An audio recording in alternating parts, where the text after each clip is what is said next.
Uh,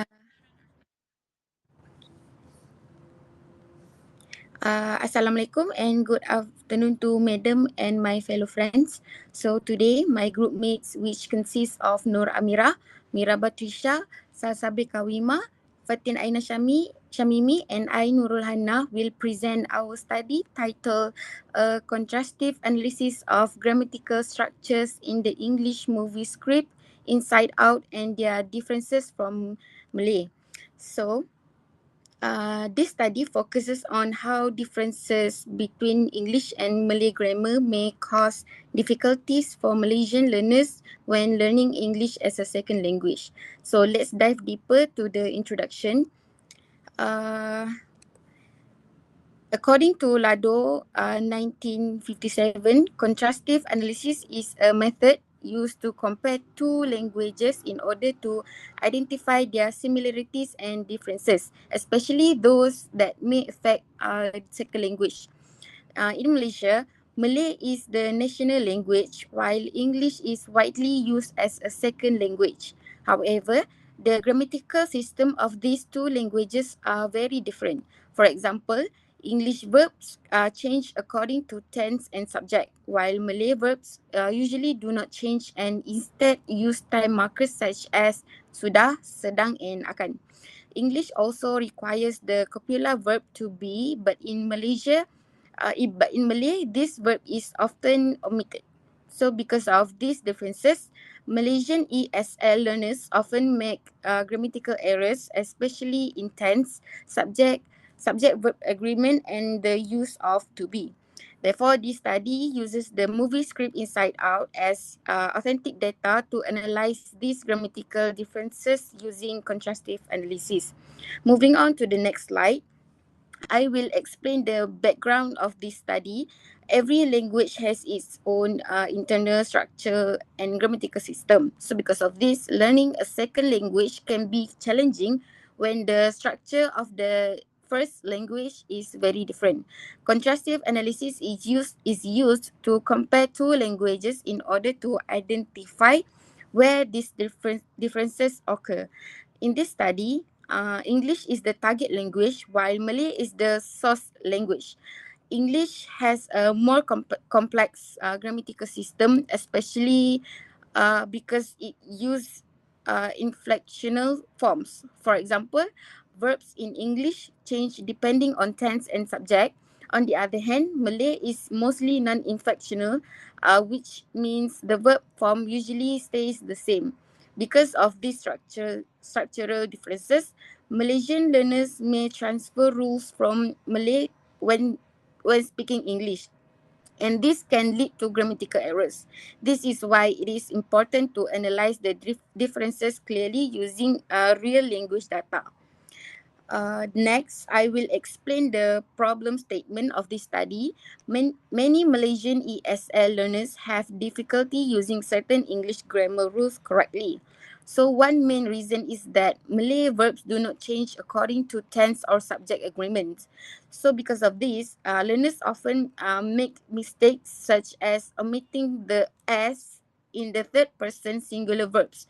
For example, they may they may say she go to school instead of she goes to school. Another common error is omitting the verb to be because Malay sentences often do not require it. For example, learners Malay say she happy instead of she is happy. So these errors happen because the grammatical structure of Malay is different from English. Therefore, this study aims to identify these structural differences using authentic data from the movie script Inside Out, like I said before. So proceed with the next slide. I will explain the research question and objective of this study. So this study focuses on two research questions. The first research question is, what are the common grammatical structures related to tense, subject, verb agreement and the use of copula verb found in the Inside Out script? And the second research question is, what are the structural differences between these English grammatical forms and their Malay equivalence. So based on this question, the study has two objectives. The first objective is to identify and categorize the usage of tense, subject verb agreement, and the copula verb in the selected movie dialogue. The second objective is to perform a contrastive analysis between English sentences and their Malay equivalents in order to highlight the differences between the two languages. So by doing this, the study hopes to explain why Malaysian learners often make grammatical errors when learning English. I will pass to the next presenter. Now, moving on to Chapter 2, Literature Review. Okay. Next. So first, I will explain the main theory used in our study, which is the Contrastive Analysis Hypothesis, or CAH. So, this theory was introduced by Robert Lado in 1957. It explains that when people learn a second language, they often transfer structures from their first language. If the two languages are similar, learning becomes easier. This is called positive transfer. However, if the languages are different, learners may make mistakes because they apply the rules from their first language. So this is known as negative transfer or language interference. So therefore, contrastive analysis helps researchers compare two languages in order to identify possible learning difficulties. So next. So these are the two types of language transfer. So positive transfer happens when L1 and L2 have similar structures, so learners can apply previous knowledge. And then negative transfer interference happens when L1 and L2 structures are different and learners may produce grammatical. Okay, next is I will explain some important features of the English grammatical system. So English grammar includes several important elements such as tense, aspect, subject-verb agreement, and the use of the copula to be. So in English, verbs often change their form to show time or the state of an action. For example, the verb walk can change to walk for past tense or walking for continuous actions. So these changes help speakers understand when an action happens. One important feature in English grammar is subject-verb agreement. This means the verb must match the subject in number and person. For example, we say he runs when the subject is singular, but we say they run when the subject is plural. In the present tense, verbs usually add s or es when the subject is third person singular. So this rule is very common in English, but it can be difficult when learners whose native language does not use verb agreement. Last one, another important feature in English grammar is the use of the copula, which is the verb to be. The copula acts as a linking verb that connects the subject with an adjective or noun. For example, in the sentence, Riley is sad. The verb is connects the subject Riley with the adjective sad. So without the verb to be, the sentence would be grammatically incorrect in English. Okay, next slide. Now, next is Malay grammatical system. So Malay grammar is different from English because Malay verbs do not change form according to tense or subject. So for example, the verb makan, which means eat, remains the same in different sentences such as saya makan, dia makan, and mereka makan. So instead of changing the verb, Malay use temporal markers to show time, such as sudah for past actions, sedang for ongoing actions, and akan for future actions. Next. Next is zero copula in Malay. So another difference between English and Malay grammar is the use of the copula. So Malay allows what is called a zero copula construction. This means that a sentence can connect a subject directly to an adjective without using a linking verb. For example, the sentence "Dia marah" literally means he angry. So, however, in English, we must include the verb to be, so the correct sentence is he is angry. Although Malay has the words adalah and ialah, they are usually optional and mostly used in formal situations. Okay, next. So lastly, summary of differences between English and Malay. English and Malay.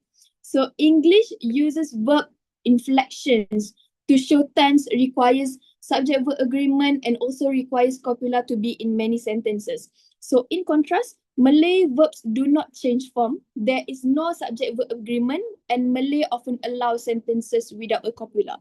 So these differences are important because they may cause negative transfer when Malay speakers learn English. So that's all from me.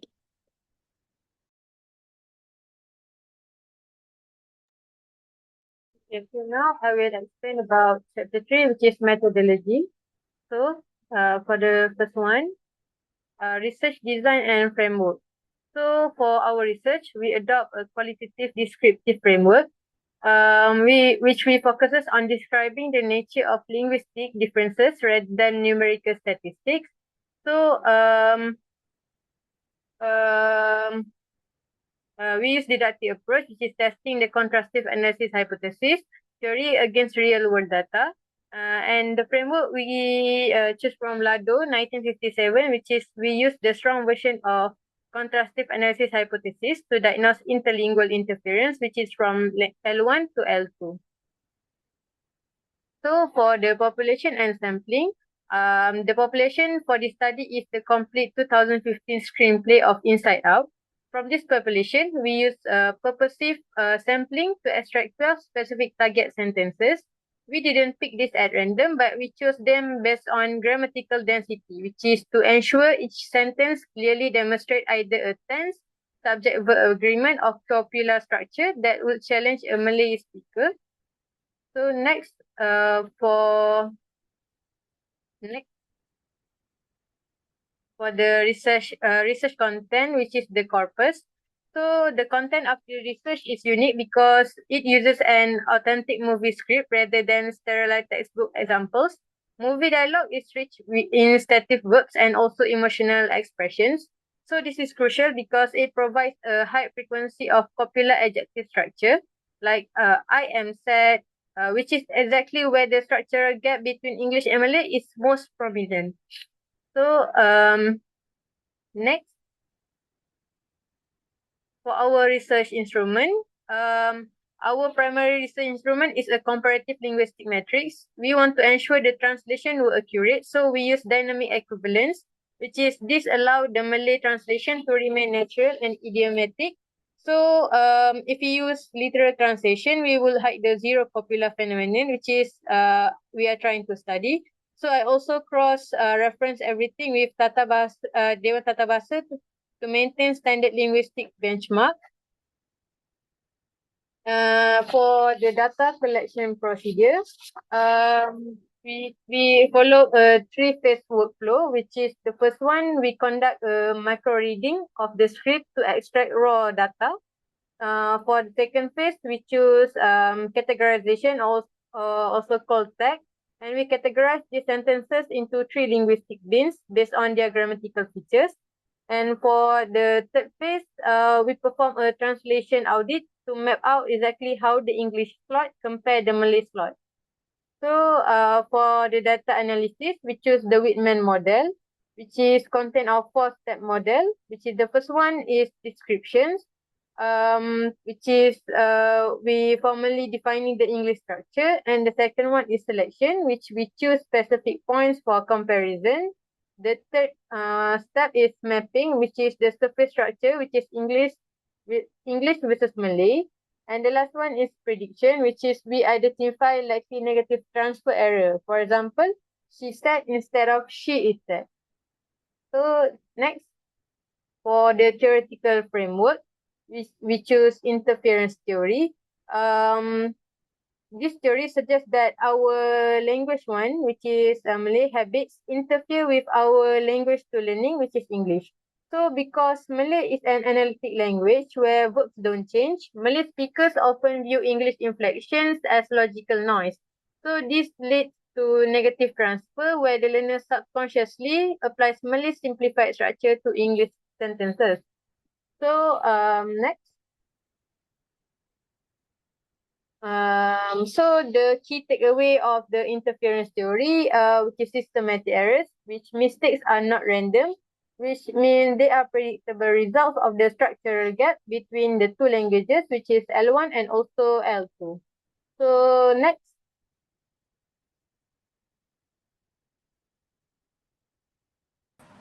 Next, I will present the findings and discussion of our study.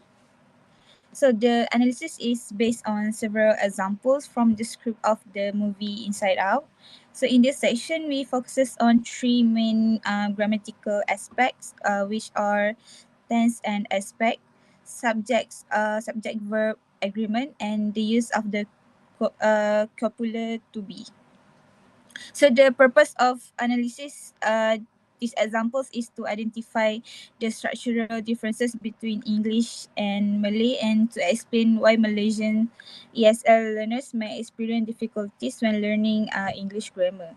So first, we look at the tense and aspect, which refer to how a language expresses time and the duration of an action. So in English, this usually shown through verb changes or auxiliary verb such as was, have, or verb ending like ing. However, in Malay, verbs usually do not change form. Instead, Malay uses lexical markers such as sedang, sudah, and belum to show time. So because of this different, Malay learners may experience interlingual interference, which means they transfer the structure of their first language into English. Okay. I will now present the finding and discussion for category 1, tense and aspect. In English, time is expressed through inflection where the verb itself change shape. In excerpt 1, the character used was looking. This is complex because it requires an auxiliary verbs plus a suffix. In contrast, the Malay translation use the word sedang while the verb remains static. According to Lado 1957, this is a level 4 difficulty or over differentiation because Malay speakers are used to verbs remaining unchanged. They often experience interlingual interference. This is why we hear some learners says, I was looking for you. They are omitting the auxiliary was because it has no direct equivalent in the Malay aspectual system. Next.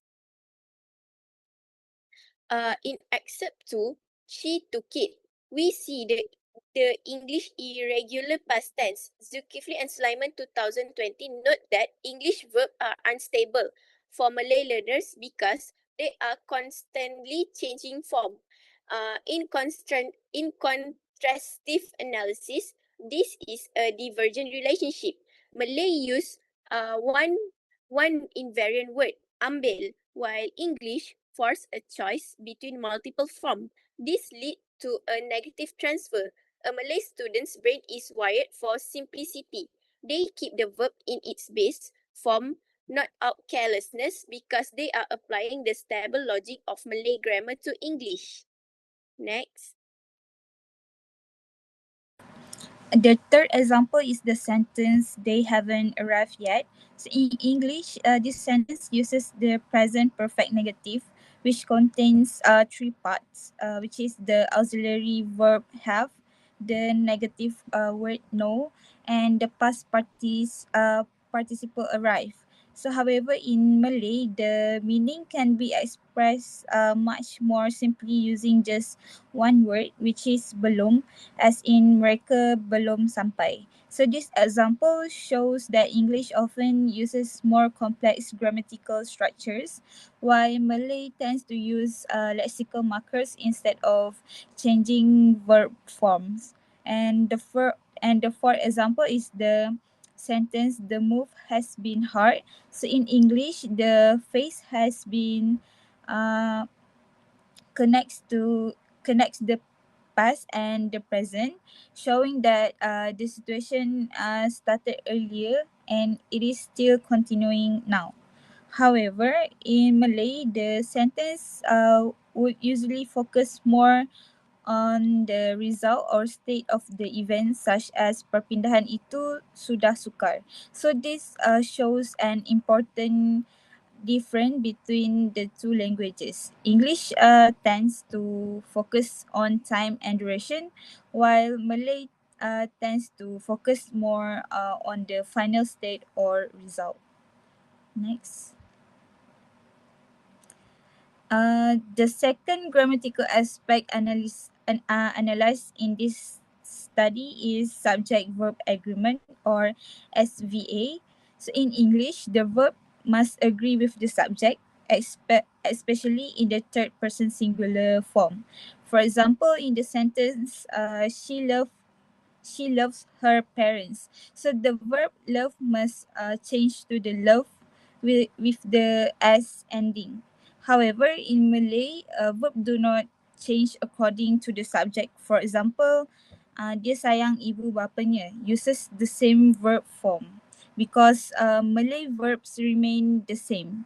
So like Malay learners often omit the s ending when speaking or writing in English. Next. So the script also contains several other examples of subject-verb agreements, such as she loved her parents, uh, anger takes the controls, everything happens for a reason. So in all these sentences, the verbs change form because the subject is singular.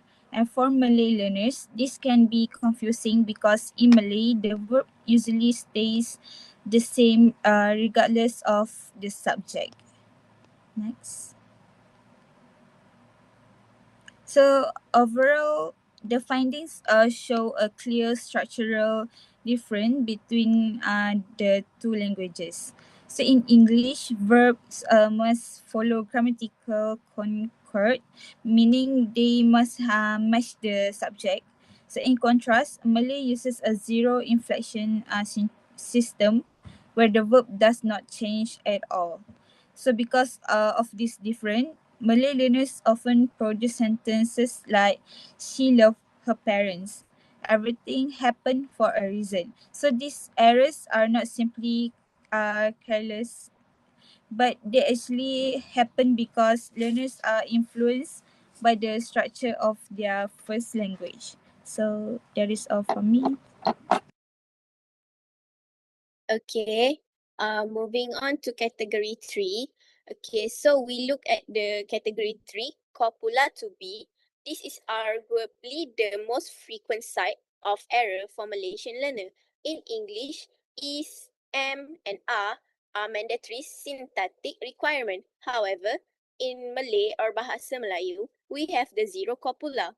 As seen in excerpt 1 and 2, the Malay translation are simply saya joy or Dia 11. As Nambia AL 2020 explained, these English copulas are functional categories that don't exist in the Malay mental grammar. To the student, am and is are ghost word. They have a rule but no real world meaning. So the learner subconsciously perceive them as redundant or deletes them. Next. To conclude my part, for excerpt 3 and 4, show that Malay adjective like sedih or mengarut function as predicators on their own.